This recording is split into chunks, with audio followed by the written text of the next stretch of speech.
Hi, this is Dr. Proactive Randy Gilbert, producer of InsideSuccessRadio.com, and I invite you to take a moment and listen to this powerful interview segment so you can be more proactive and successful.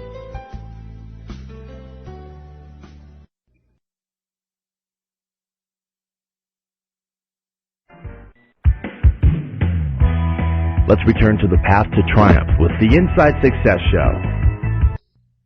And welcome back to the Inside Success Show. This is Randy Gilbert, and we're back sharing Inside Success secrets, tips, and strategies with Sandy Brewer. She's the author of Pursuit of Light, An Extraordinary Journey. And Sandy, what I would love, and I know that you've done some research, into the subject, obviously becoming quite an expert.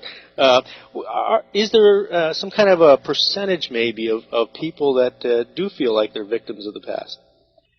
I think the thing about being a victim is not just connected to whether or not we're victims of our past, which we often are, but a lot of people continue being a victim of their now because of the way that they perceive a circumstance. They are victimized by a bank clerk who doesn't wait on them, or the person who's driving too slow in front of them.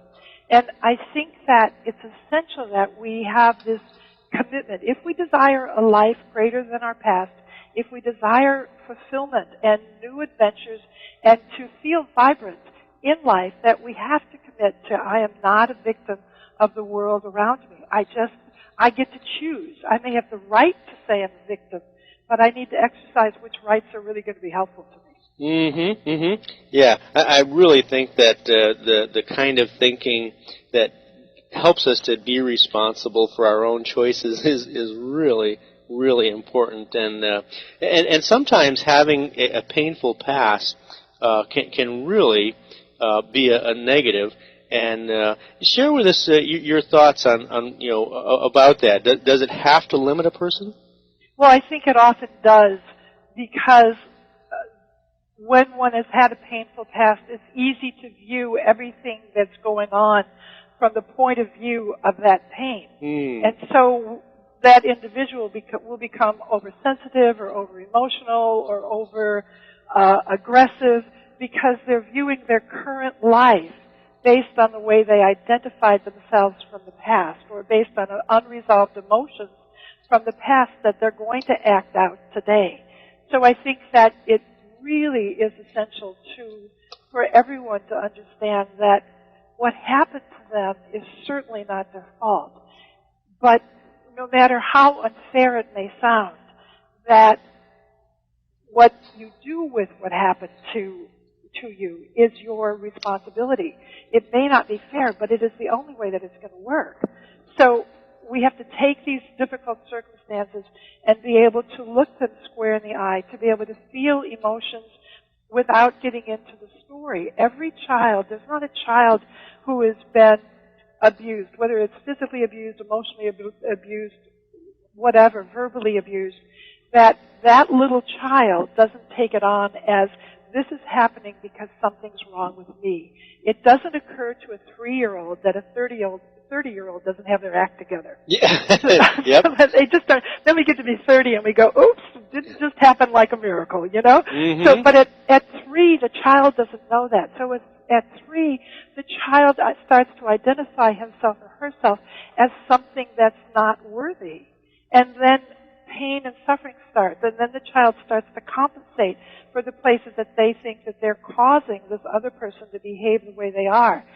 If we don't make adjustments in the way that we identify ourselves, if, like you said in the first segment, we don't start to like ourselves and actually fall a little bit in love with ourselves, if we don't start to change our mind about who we are, then we will spend our whole lives trying to keep bitterness and pain and suffering at bay, and we never will be fully successful at it.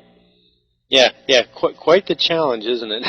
It is. It is, and yet I think the message that I want to give is it is quite the challenge, and what we're saying, they're not really complex thoughts, so it's a simple thought, but it's not easy to do. It is really that willingness to say, Will I change my mind about how I see me?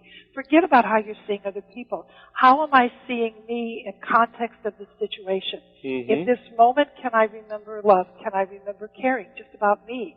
In this moment, can I stay in charge of what I'm thinking of others instead of worrying about what they're thinking about me?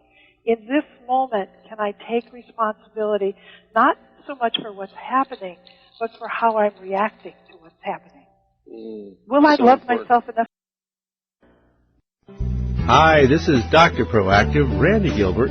Thank you for listening to InsideSuccessRadio.com. Now I want to invite you to listen to this entire interview for free. All you have to do to get VIP access is to type in the link as you see it below. In addition to this powerful interview, you'll be able to hear many other of your favorite celebrities such as Jack Canfield, Mark Victor Hansen, Robert Allen, Zig Ziglar, and dozens of others. Plus, there are thousands of dollars in valuable bonus gifts just waiting for you to redeem them.